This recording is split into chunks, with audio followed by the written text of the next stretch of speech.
ખાલી હાથે કેમ પાછો આવ્યો? પોલીસ સ્ટેશનમાંથી પૈસા છૂટા ના થયા? મોટી બા કાર્યવાહી ચાલુ છે, કારણ કે જેકી પાસેથી જે રકમ મળી હતી ને એના ઉપર 8 થી 10 લોકો દાવો કરી રહ્યા છે ને રકમ ઓછી છે એટલે પોલીસે રકમ કસ્ટડીમાં જ રાખી છે. જેમ જેમ લોકો પુરાવા આપતા જશે ને એમ પોલીસ રકમ રિલીઝ કરશે. એટલે મોટી બાપ આપણે જેકીને જે રકમ આપી હતી ને એના જલ્દીથી જલ્દી પુરાવા ભેગા કરવા પડશે. મોટી બા આવા બધા બહાનાઓ બધા બહુ જોઈ લીધા મેં. તમારે પૈસા આપવા જ નથી એટલે તમે આવા બધા બહાના બતાવી રહ્યા છો. અરે તમે હમણાં તો કીધું ને કે પૈસાની વ્યવસ્થા થઈ ગઈ છે, તો પૈસા આપતા કેમ નથી? તમે શહેરના લોકો છો એટલે એવું સમજો છો કે અમને ગામના લોકોને ગમે તેમ છેતરી દેશો? પણ આ હવે લાંબુ ચાલશે. તમે જ્યાં સુધી પૈસા નહીં આપો ત્યાં સુધી અમે અહીંયા જ રોકાઈશું.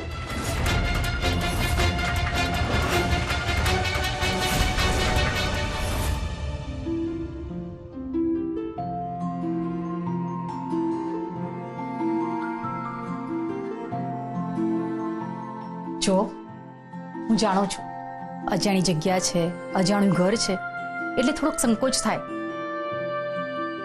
પણ તમે જરાય સંકોચ નહીં કરતા. આને તમારું જ ઘર સમજજો. તમે લોકો અહીંયા સૂઈ જાઓ અને કંઈ પણ જરૂર હોય તો મને કહેજો. જી.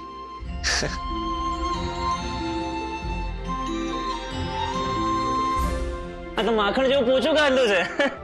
અહીંયા આવવાનું છે અમારે? ના ના, આપણે તો નીચે જ સુઈ જઈશું. બેન તમે ગમે તે જગ્યા આપશો ને અમને વાંધો નથી.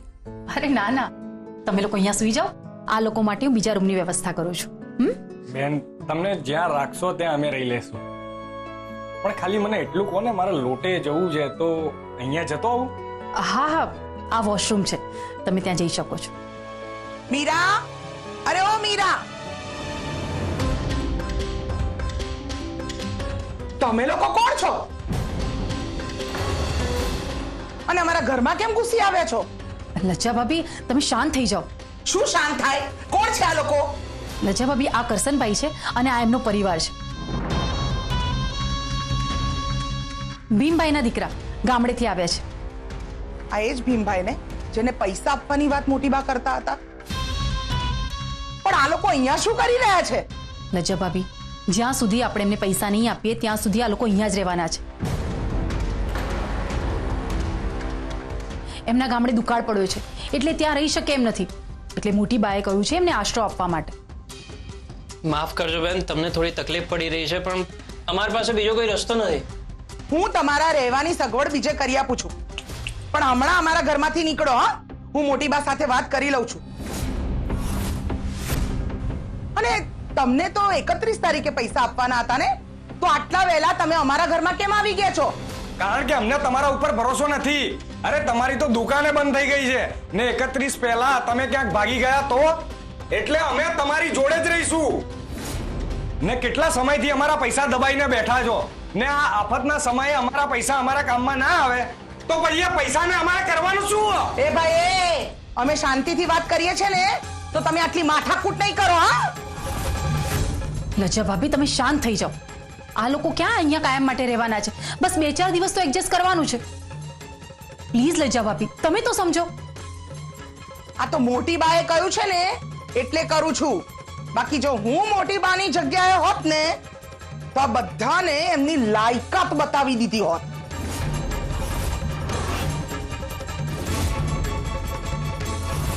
લજ્જા ભાભી શાંત થઈ જાઓ. લજ્જા ભાભી, લજ્જા ભાભી,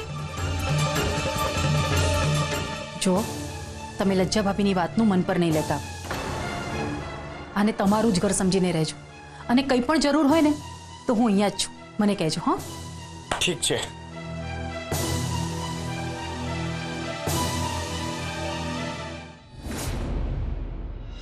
જુઓ અમે અહીંયા બધા બરોબર છીએ. તને તારા બાપાએ સમજાવ્યો છે ને કે તારે શું કરવાનું છે? ત્યાં ફક્ત રહેવાનું નથી, ત્યાં રહેવાથી કઈ નહીં થાય. તારે એ લોકોને ત્રાસ આપવો પડશે રોજે, એ લોકોને હેરાન કરવા પડશે રોજે, એ લોકોને મુશ્કેલીમાં પાડવા પડશે. અરે મોન્ટી ભાઈ, અમે બધી જ તૈયારી કરી લીધી છે અને એમાં આજે પહેલું હથિયાર હું વાપરવાનો છું, જેને બસ એ ખાલી દેખતા જ રહી જશે, કોઈ ઉપાય પણ નહીં કરી શકે.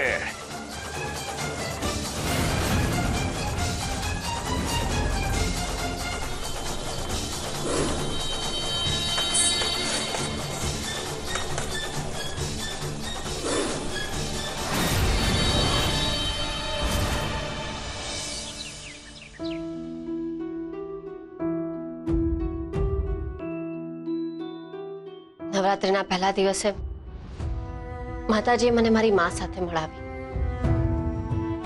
ગમે તેવી તોય એ મારી મા છે. એ સત્ય તો મારે સ્વીકારવું જ પડશે. તને તારી માં મળી ગઈ છે એટલે હવે આ મોટી બાનું મહત્વ તારા માટે ઓછું થઈ ગયું છે ને? કેમ આવું બોલ્યો છો? સરગમ, તું હંમેશા બહાર જાય તો મને કહીને જતી હોય છે, પણ આજે તું કહી તું મને કીધા વગર જ જતી રહી. તું મને કહ્યું પણ નહીં કે તું ક્યાં જઈ રહી છે. તારી કેટલી ચિંતા હતી મને. તમે સારી રીતે જાણો છો કે હું ક્યાં ગઈ હતી, અને પરિસ્થિતિ જેવી હતી કે મને વિચારવાનો સમય જ નહોતો કે હું તમને મળું કે નહીં. એ પણ મને ડર લાગતો હતો કે હું તમારી સાથે શું વાત કરીશ. મારા મનમાં બહુ મોટી મૂંઝવણ હતી. બેટા, એ મૂંઝવણનું બધું સમાધાન હતું મારી પાસે. કાશ તું મારી પાસે પહેલા આવી હોત. એક બહુ જ અગત્યની વાત કરવાની છે મારે તને. મને ખબર છે કે તમારે મારી સાથે શું વાત કરવી છે. મને મમ્મીએ બધું જ કહ્યું, એમના મોઢેથી કહ્યું. એમણે જે કર્યું એ બધી મને ખબર છે, પણ એમણે જે કર્યું એની પાછળ કારણ હતું. સરગમ, તું સિક્કાની એક બાજુનું જ સત્ય જાણે છે. મને આ જ વાતનો ડર હતો કે ઇન્દુબેન તારું બ્રેન વોશ કરી નાખશે, પણ મારે જે તને હકીકત કહેવી છે એ સાંભળીને તારા પગ નીચેથી જમીન સરકી જશે. તારા પિતાની હત્યા ઇન્દુબેને જ કરી હતી.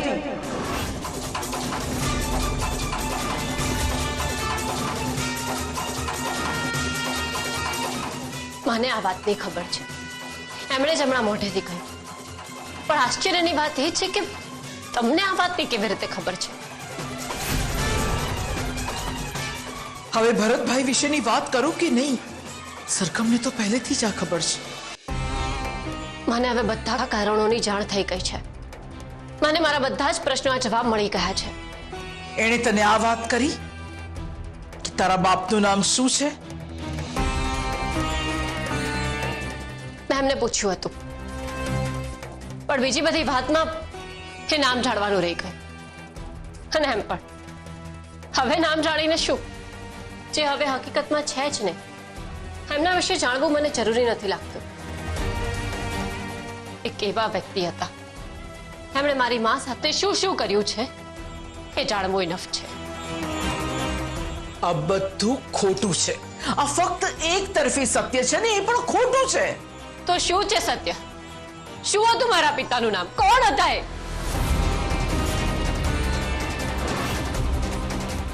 તારા પિતાનું નામ ભરત છે.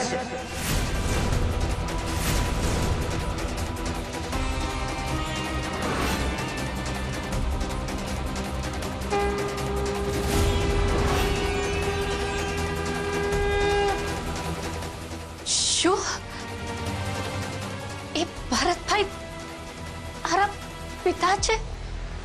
હા, અને એ બહુ જ સારા વ્યક્તિ છે. એટલે મારી મદદ કરવા આવ્યા હતા. મને લાગતું જ હતું કે એમની સાથે મારો કંઈક તો સંબંધ છે. હા, એમનામાં અપરાધ ભાવ હતો એટલા માટે એ પાછા આવ્યા હતા. એમના આત્માને શાંતિ નથી મળી એટલા માટે એ પાછા આવ્યા હતા. એ કોઈક ને કોઈક રીતે તારી માફી માંગવા માંગતા હતા, તને હિંમત આપવા માંગતા હતા, ઇન્દુબેનથી તને બચાવવા માંગતા હતા, એટલા માટે પાછા આવ્યા હતા. મમ્મીથી બચાવવા એટલે? તું ધારે છે એવું કંઈ જ નથી સરગમ. મમ્મી મને કહેતી હતી કે બહુ ચૂનવાણી વિચારો વાળા હતા. એમના ઘરે દીકરી આવી એટલે એને મારી નાખવા માંગતા હતા. એ તો મને ઈચ્છતા જ નહોતા. જો મમ્મીએ મને બચાવી ના હોત તો આજે હું જીવતી જ ના હોત. મોટી બા, તમે હવે પૂરું સત્ય કહો ને. ના ના ના સરગમ, આ બધું ખોટું છે. અરે, તને મેળવવા માટે ઇન્દુબેને તારું બ્રેન વોશ કર્યું છે. આ બધું ખોટું છે સરગમ. તો પછી શું છે સત્ય? શું છે સત્ય? તમે મને જણાવો ને કે શું છે સત્ય? હકીકતમાં ઇન્દુબેન તને જન્મ આપવા જ નતા ઈચ્છતા.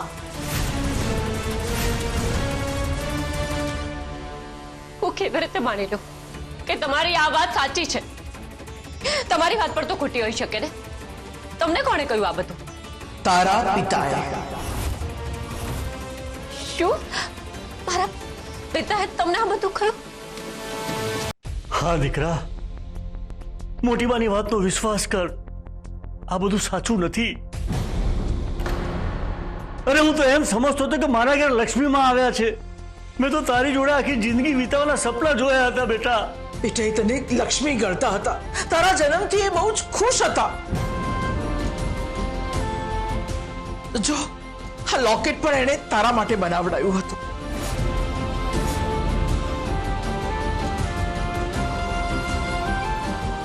આ લોકેટ મારી મમ્મીએ બનાવડાવ્યું હતું, જેથી કરીને જેલમાંથી પાછા આવે ને તો મને ઓળખી શકે. આ સત્ય નથી. મને તો તમારી કોઈ વાત માનવામાં જ નથી આવતી. મને એમ થાય છે કે આટલી મોટી વાત તમે મારાથી છુપાવી. તમે આવું કેમ કર્યું મોટી બા? તમે તો મને પોતાની દીકરી માનો છો ને? મેં તારાથી આ બધું સંતાડ્યું કારણ કે એની પાછળ પણ એક કારણ હતું બેટા. હું વચનથી બંધાયેલી હતી. હા દીકરા, મેં જ એમને વચનથી બાંધ્યા હતા. પણ ત્યારે મને ખબર નહોતી કે મોટી બાને વચનથી બાંધવાની કિંમત મારે મારી દીકરીનો વિશ્વાસ ગુમાવીને ચૂકવવી પડશે. ના ના ના, મને આ કોઈ જ વાત માનવામાં નથી આવતી. હવે મને એવું લાગે છે કે ક્યાંક આટલા વર્ષો તમારા ઉપર આંધળો વિશ્વાસ કરીને મેં કોઈ ભૂલ તો નથી કરી ને.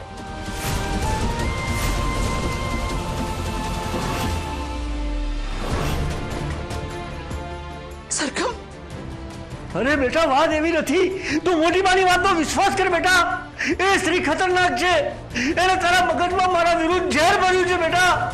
ભરતભાઈ, તમે ભૂલી જાઓ છો કે એને તમારો અવાજ સંભળાતો નથી.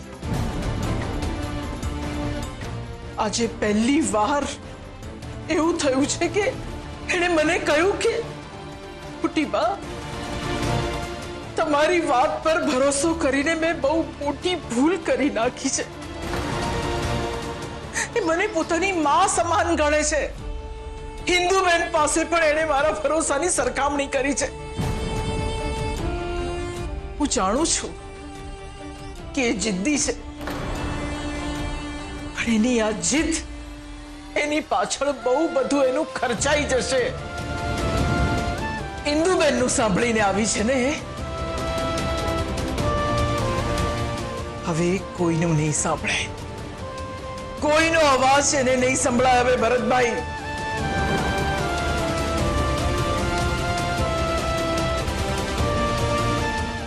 આ મોટી બા પણ ખરા છે. આવું ક્યાંય સાંભળ્યું કે કોઈ કોઈને ઘરમાં રહેવાની પરવાનગી આપી દે? અરે ઘર એ આપણી પ્રાઇવેટ જગ્યા છે. લજ્જા ભાભી, મોટી બા પાસે બીજો કોઈ છૂટકો જ નથી. એ લોકોની પરિસ્થિતિ જ એવી છે કે મોટી બા એમને અહીંયાથી પાછા જવા માટે કહી શકે એમ જ નથી. પણ કોઈ આવી રીતે બળજબરી કરીને આપણા ઘરમાં રોકાય એ તો યોગ્ય ન જ કહેવાય ને. કોઈ એમને કઈ કહેતું કેમ નથી? જો અહીંયા રહેશે તો એમના રહેવાનું, એમના જમવાનું આ બધું આપણે કરવાનું? આપણે કે એમના નોકર નથી? લજ્જા ભાભી, થોડા સમયની વાત છે. તારે આ બધું કરવું હોય તો કર. હું કઈ નથી કરવાની.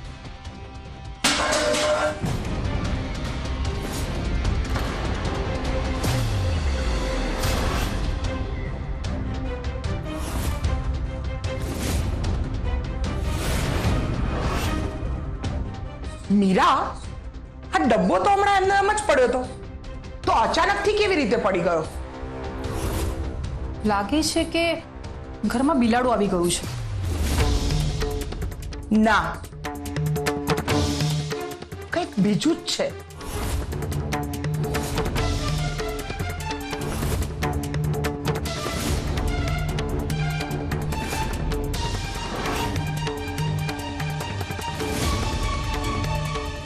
હે ભગવાન, પોલીસ સ્ટેશનમાં સાબિત કેવી રીતે કરીશું કે આપણા પૈસા છે? કોઈ રસ્તો સૂઝતો નથી મને. મને હિંમત આપ ભગવાન કે કોઈ રસ્તો શોધી શકું હું.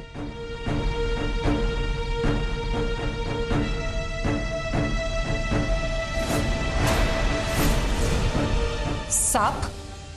મને તો વિશ્વાસ જ નથી આવતો કે આપણા ઘરમાં સાપ હોય. બરાબર સાપ હોય એવું જ લાગે છે. આ લોટ પરની આકૃતિ પરથી તો એવું જ લાગે છે કે આપણા ઘરમાં સાપ જ હશે. અરે ના ના, સાપ ક્યાંથી હોય? આપણે ભ્રમ પર તો હોઈ શકે ને. આપણા ઘરમાં તો ક્યારેય સાપ નથી આવતો. સરગમ! મોટી બા, મોટી બા, મોટી બા,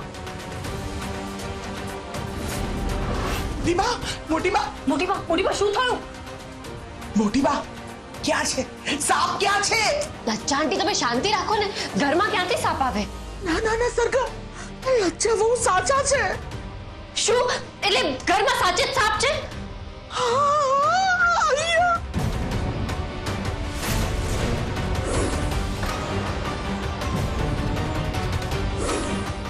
તમે તમે તમે ચિંતા ના કરો, હું કઈ કરું છું. તમે ત્યારે હલતા નહીં. સાપને એની રીતે ફરવા દો, હું હમણાં આવું છું. મોટી બા, મોટી બા, તમે સરગમ પર ભરોસો નહીં કરતા હો. તમે આ બાજુ આવી જાઓ. સાપ તમારી નજીક આવે ને તમને કરડે ને એ પહેલા તમે આ બાજુ આવી જાઓ. મોટી બા, ઊભા થાવ.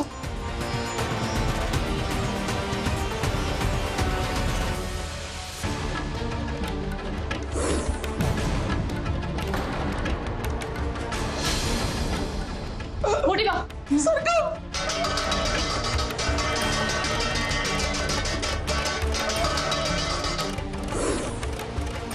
આવી રીતે તો કઈ સાપ પકડાતા હશે. મોટી બા, તમે સરગમ પર ભરોસો કરો. મીરાટી, બાર ટોપલી જેવું કંઈક પડ્યું છે, લઈ આવો ને.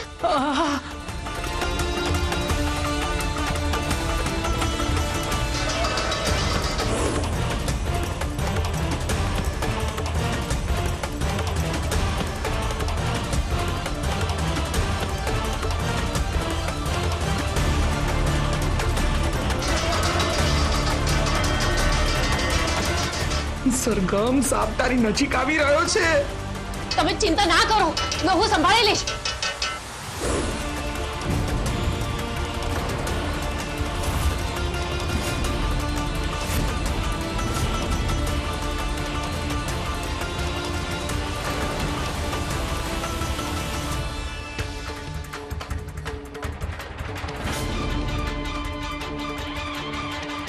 સરગમ, સરગમ, સરગમ, સરગમ, સાપ અંદર પકડાઈ ગયો. બેટા, તે અમારા બધાના જીવ બચાયા છે.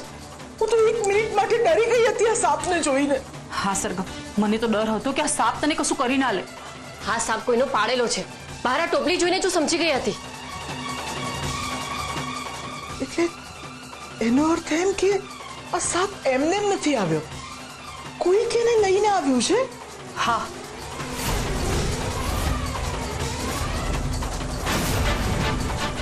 હવે કોણ લઈને આવ્યું છે એની તપાસ કરવાની છે આપણે. નોરતામાં માતાજીએ આપણી લાજ રાખી દીધી. મેં કહ્યું હતું ને કે સરગમ છે ત્યાં સુધી આપણે ડરવાની કોઈ જરૂર નથી.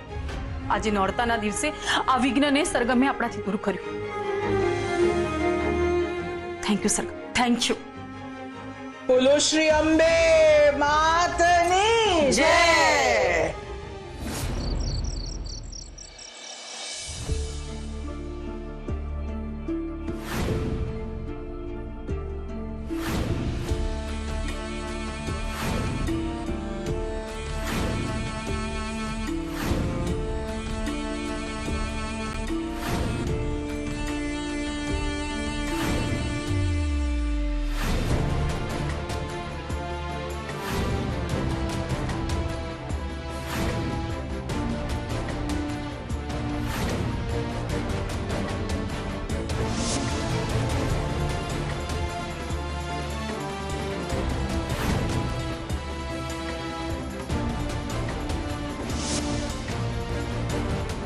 મને ખરેખર સારા રંગની જરૂર છે. ઠીક છે.